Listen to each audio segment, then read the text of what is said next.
The Mosaic Covenant law of Moses, which Christians generally call the Old Covenant, has played an important role in the shaping of Christianity and has occasioned serious dispute and controversy since the beginnings of Christianity. Note for example Jesus' critique of the law during his Sermon on the Mount, the circumcision controversy in early Christianity, and the incident at Antioch, which has led scholars to dispute the relationship between Paul the Apostle and Judaism. Rabbinic Judaism asserts that Moses presented the Jewish religious laws to the Jewish people and that those laws do not apply to Gentiles, with the exception of the 7 laws of Noah, which apply to all people. Many Christians believe that only parts are applicable, others believe that none apply. Dual covenant theologians believe that the Old Covenant remains valid only for Jews, and a minority have the view that all parts still apply to believers in Jesus and in the New Covenant.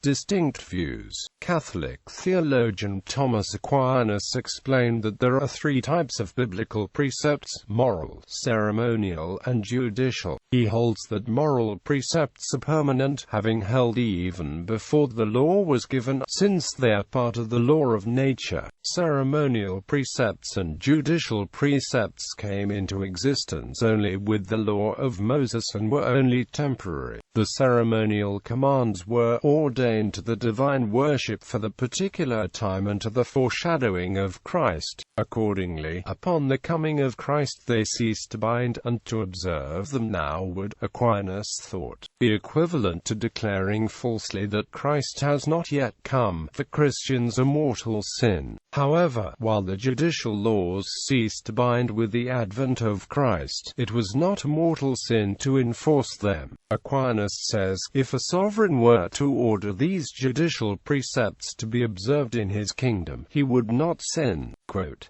although Aquinas believed the specifics of the Old Testament judicial laws were no longer binding, he taught that the judicial precepts contained universal principles of justice that reflected natural law. Thus, some scholars refer to his views on government as general equity theonomy. Unlike the ceremonial and judicial precepts, moral commands continue to bind, and are summed up in the 10 Commandments. The Catechism of the Catholic Church states, 2068, the Council of Trent teaches that the 10 Commandments are obligatory for Christians and that the justified man is still bound to keep them. The Second Vatican Council confirms the bishops' successes of the apostles received from the Lord, the mission of teaching all peoples, and of preaching the gospel to every creature, so that all men may attain salvation through faith, baptism and the observance of the commandments. 2070.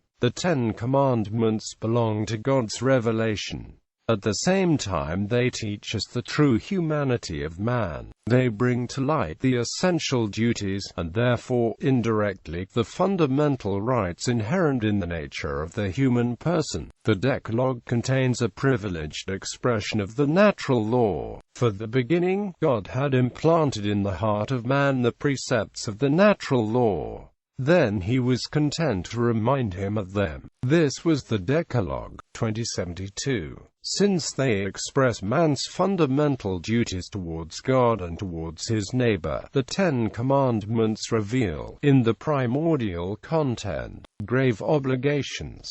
They are fundamentally immutable, and they oblige always and everywhere. No one can dispense from them. The 10 Commandments are engraved by God in the human heart. The Roman Catholic Church teaches that the Apostles instituted the religious celebration of Sunday without transferring to it the ceremonial obligations associated with the Jewish Sabbath, although later some of these obligations became attached to Sunday, not without opposition within the Church. The Roman Catholic Church thus applies to Sunday, the Lord's Day, the 3rd commandment. Lutheran Article 5 of the Formula of Concord of the Lutheran Church declares, "The distinction between law and gospel is that law demands obedience to God's will, while gospel refers to the promise of forgiveness of sins in the light of the person and work of Jesus Christ." Between 1580 and 1713, this principle was considered of fundamental importance by Lutheran theologians. The foundation of evangelical Lutheran biblical exegesis and exposition is contained in the Apology of the Augsburg Confession. All scripture ought to be distributed into these two principal topics, the law and the promises, for in some places it presents the law and in others the promise concerning Christ, namely, either when it promises that Christ will come, and offers, for his sake, the remission of sins, justification, and life eternal, or when, in the gospel, Christ himself, since he has appeared, promises the remission of sins, justification, and life eternal. Lutherans, quoting Colossians chapter 2 and Romans chapter 14, believe that circumcision and the other Old Testament ceremonial laws no longer apply to Christians. Calvinist, the view of the Reformed Church as a Calvinism, referred to as Covenant Theology, is similar to the Roman Catholic view in holding that Mosaic law continues under the New Covenant, while declaring that parts of it have expired and are no longer applicable. The Westminster Confession of Faith divides the Mosaic laws into three categories: moral, civil, and ceremonial. In the view of the Westminster divines, only the moral laws of the Mosaic law, which include the Ten Commandments and the commands repeated in the New Testament, directly apply to Christians today. Ceremonial laws, in this view, include the regulations pertaining to ceremonial cleanliness, festivals, diet, and the Levitical priesthood. Advocates of this view hold that, while not always easy to do, an overlap between categories does occur. The divisions they make are possible and supported based on information contained in the commands themselves, specifically to whom they are addressed, whom or what they speak about, and the content. For example, of ceremonial law might be addressed to the Levites, speak of purification or holiness, and have content that could be considered as a foreshadowing of some aspect of Christ's life or ministry. In keeping with this, most advocates also hold that when the law is spoken of as everlasting, it is in reference to certain divisions of the law. Anglican theology is defined to the degree it is expressed by its historic defining statements known as the 39 Articles. Article 7 of the Church of England's 1563 version, and other versions, specify only that Christians are bound by the commandments which are called moral, but not bound by the ceremonial, ritual, or civil laws from the Law of Moses. Dispensationalism. As a theological system, dispensationalism is rooted in the writings of John Nelson Darby and the Brethren movement, but it has never been formally defined and incorporates several variants. Dispensationalists divide the Bible into varying numbers of separate dispensations or ages. Traditional dispensationalists believe only the New Testament applies to the Church of today, whereas hyperdispensationalists believe only the second half of the New Testament, starting either in the middle of Acts or at Acts chapter 28, applies. Wayne G. Strickland, professor of theology at the Multnomah University, claims that his dispensationalist view is that the age of the Church has rendered the law inoperative. This view holds that Mosaic laws and the penalties attached to them were limited to the particular historical and theological setting of the Old Testament. In that view, the law was given to Israel and does not apply since the age of the New Covenant. Replacing the Mosaic law is the law of Christ, which however holds definite similarities with the Mosaic law in moral concerns, but is new and different, replacing the original law. Despite this difference, dispensationalists continue to seek to find moral and religious principles applicable for today in Mosaic Mosaic Law. Understanding the New Covenant to be a new dispensation, George R. Law has proposed that the law of Christ is recorded in Matthew chapters 5 to 7. He suggests that Matthew's record of the Sermon on the Mount is structured, similar to the literary form of an ancient Near Eastern covenant treaty. Law's theory is built on the groundbreaking work of Victor Gorosek, Donald J. Wiseman, and George E. Mendenhall. This new covenant form, like other variations of the covenant form throughout ancient history, can be identified by its unique combination of ancient covenant elements. If this record in Matthew can be identified as the record of the promised new covenant, then its contents can also be identified as the formal presentation of the law of Christ. One view of dispensationalism divides the Bible into these 7 periods: of innocence prior to Adam's fall, of conscience, Adam to Noah, of government, Noah to Abraham, of patriarchal rule, Abraham to Moses, of the Mosaic Law, Moses to Jesus, of grace, the current church age, and of a literal, earthly 1,000-year millennial kingdom that has yet to come. A natural misunderstanding of dispensationalism sees the covenant of Sinai to have been replaced by the gospel. However, dispensationalists believe that ethnic Israel, distinct from the church, and on the basis of the Sinai covenant, are featured in New Testament promises which they interpret as referring to a future time associated with the millennium of Revelation chapter 20. In dispensational thought, although the time from Jesus' resurrection until his return is dominated by the proclamation of the gospel, the Sinai covenant is neither terminated nor replaced, rather it is quiescent, awaiting a fulfillment at the millennium. This time of Jewish restoration has an especially prominent place within dispensationalism. See also Christian Zionism, theonomy, starting in the 1970s and 1980s. An obscure branch of Calvinism known as Christian Reconstructionism argued that the civil laws as well as the moral laws should be applied in today's society as part of establishing a modern theonomic state. This view is a break from the traditional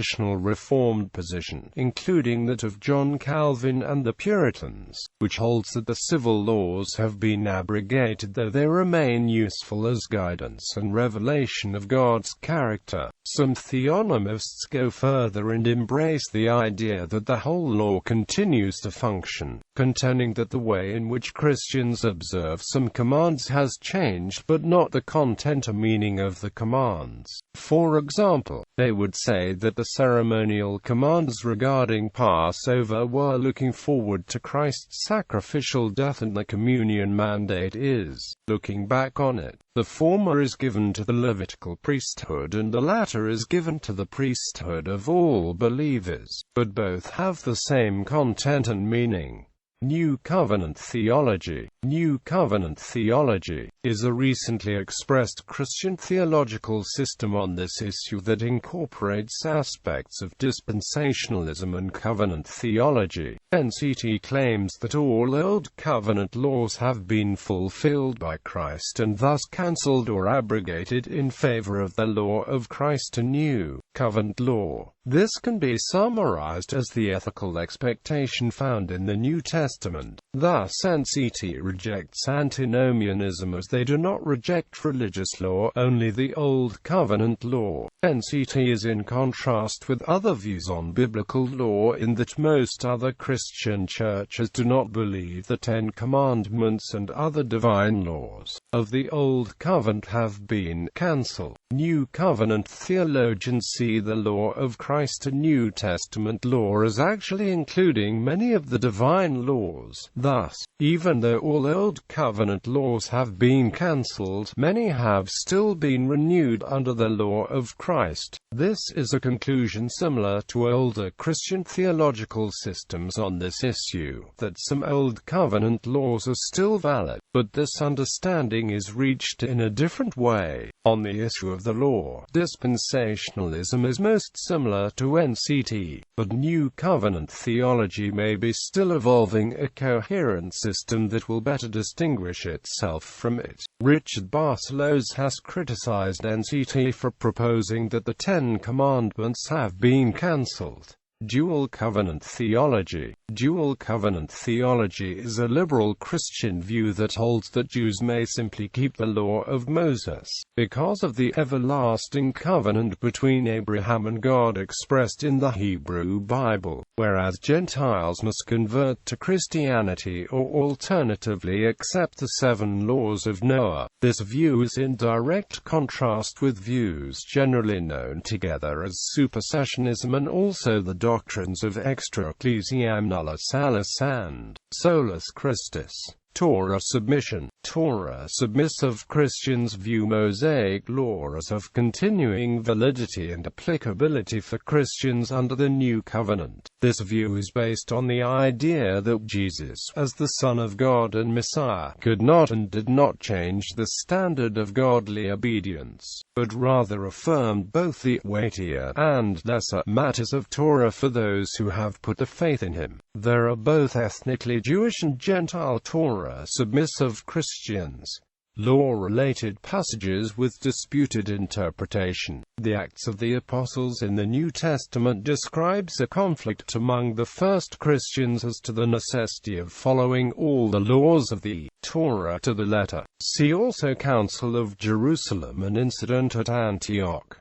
Some have interpreted the NRSV's parenthetical statement to mean that Jesus taught that the Pentateuchal food laws were no longer applicable to his followers. See also antinomianism in the New Testament. The parenthetical statement is not found in the NRSV's Matthean parallel Matthew chapter 15 verses 15 to 20 and is a disputed translation. For example, the Scholars version has, "This is how everything we eat is purified." Gauss unvarnished New Testament has, "purging all that is eaten." See also Strong's G2511. Others note that Peter had never eaten anything that was not kosher many years after Acts chapter 2. To the heavenly vision he announced, "Not so, Lord, for I have never eaten anything that is common or unclean." Therefore, Peter was unaware that Jesus had changed the Mosaic food laws, implying that Jesus did not change these rules. Later in Acts, it should be noted that Peter realizes the vision is in reference to the Gentiles now cleaned through Christ. In Mark chapter 7, Jesus may have been just referring to a tradition of the Pharisees about eating with unwashed hands. The expression "purging all meats" may have meant the digestion and elimination of food from the body rather than the declaration that all foods were kosher. The confusion primarily centers around the participle used in the original Greek for purging. Some scholars believe it agrees with the word for Jesus, which is nearly 40 words away from the participle. If this is the case, then it would mean that Jesus himself is the one doing the purifying. In New Testament Greek, however, the participle is rarely that far away from the noun it modifies, and many scholars agree that it is far more likely that the participle is modifying the digestive process, which is only 2 words away. Still others believe a partial list of the commandments was merely an abbreviation that stood for all the commandments because Jesus prefaced his statement to the rich young ruler with the statement, "If you want to enter life, obey the commandments." Some people claim that since Jesus did not qualify his pronouncement that he meant all the commandments. The rich young ruler asked, "Which commandments?" Jesus gave him a partial list. The first set of commandments deal with the relationship to God. The second set of commandments deal with the relationship to men. No doubt Jesus considered the relationship to God important, but Jesus may have considered that the young man was perhaps lacking in the second set, which made him obligated to men. Several times Paul mentioned adhering to the law and preached about 10 Commandment topics such as idolatry. See also Law of Christ. Many Christians believe that the Sermon on the Mount is a form of commentary on the 10 Commandments. In the expounding of the law, Jesus said that he did not come to abolish the law, but to fulfill it, while in Marcion's version of Luke chapter 23 verse 2 we find the extension. We found this fellow perverting the nation and destroying the law and the prophets.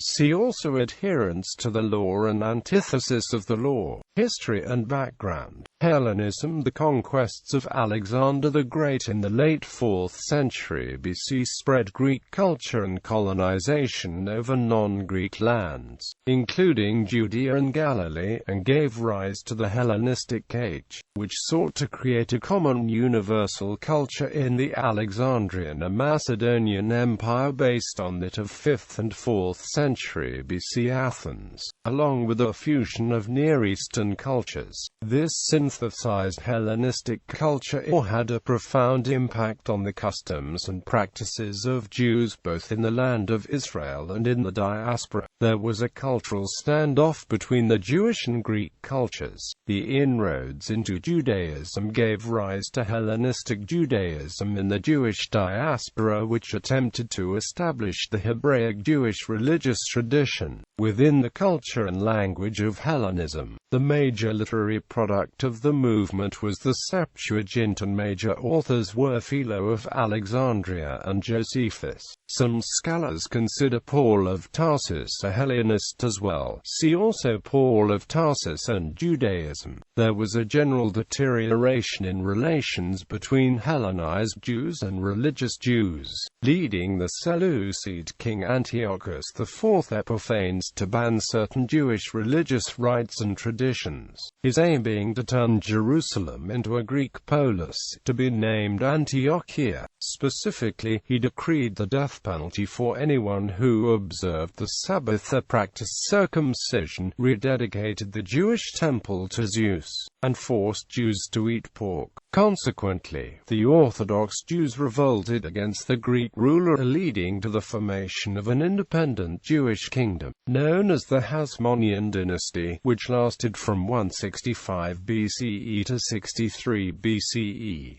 The Hasmonean dynasty eventually disintegrated in a civil war. The people, who did not want to continue to be governed by corrupt and Hellenized dynasty, appealed to Rome for intervention, leading to a total Roman conquest and annexation of the country. See Judea province.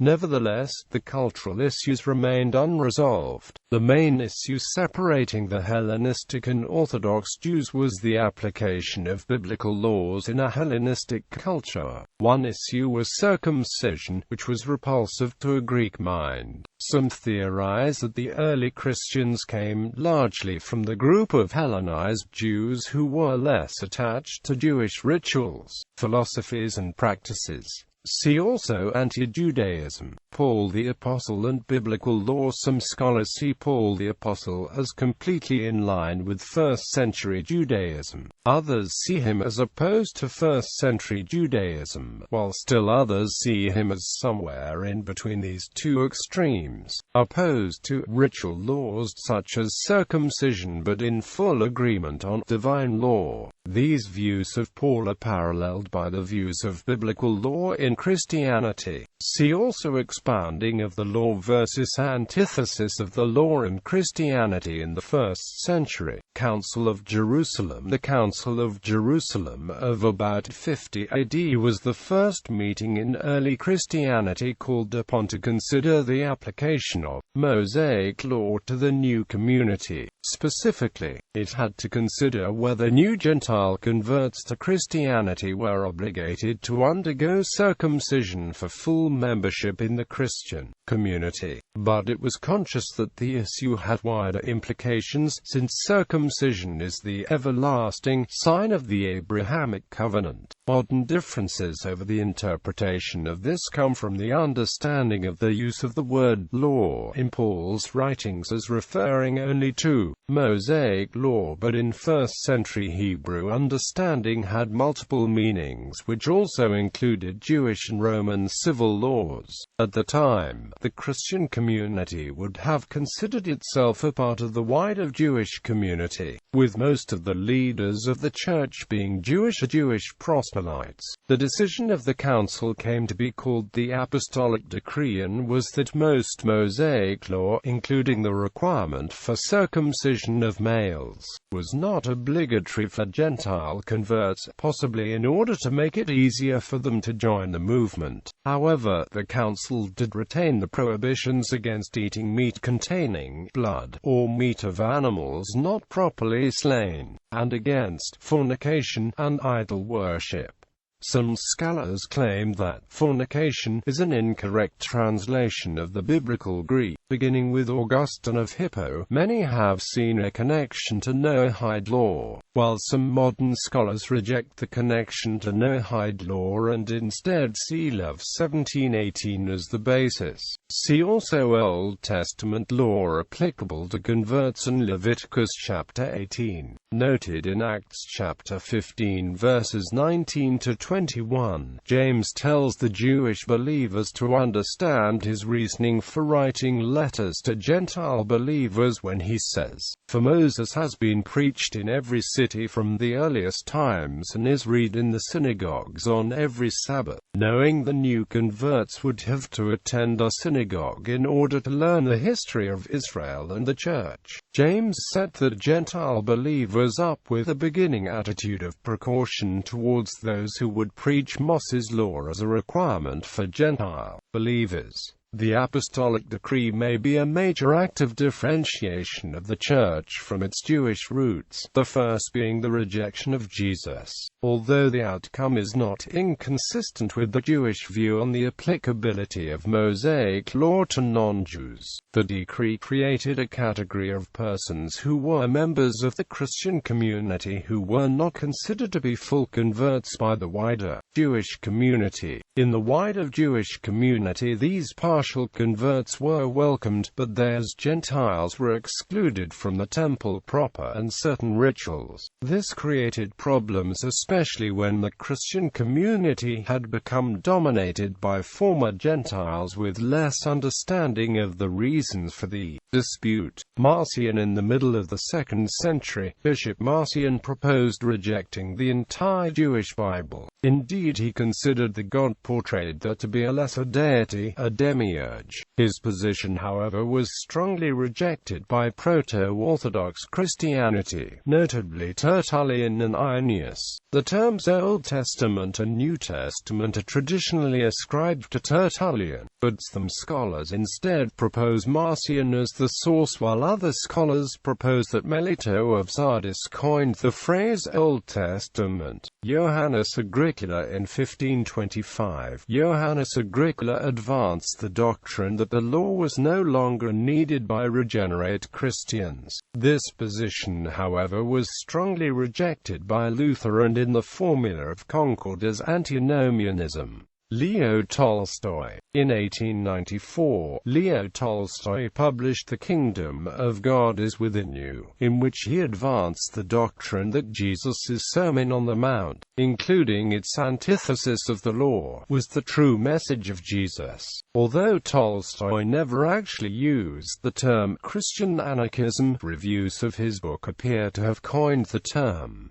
Recent scholarship. Recent scholars influential in the debate regarding the law include F. F. Bruce, Rudolf Bultmann, Heike Raisinen, Klein Snodgrass, C.E.B. Cranfield, and others, as well as some of those involved with the New Perspectives movement. In 1993, Zondervan published The Law, the Gospel, and the Modern Christian, 5 views, in which its authors presented and debated 5 modern Protestant views on the topic. William A. Van Ameren presented a non-theonomic Reformed view. Greg L. Barnson presented the theonomic Reformed view. Walter C. Kaiser Jr. presented his own view. Wayne G. Strickland presented his own dispensational view, and Douglas J. Moo presented what he calls a modified Lutheran view, but is in all but name a New Covenant theology approach.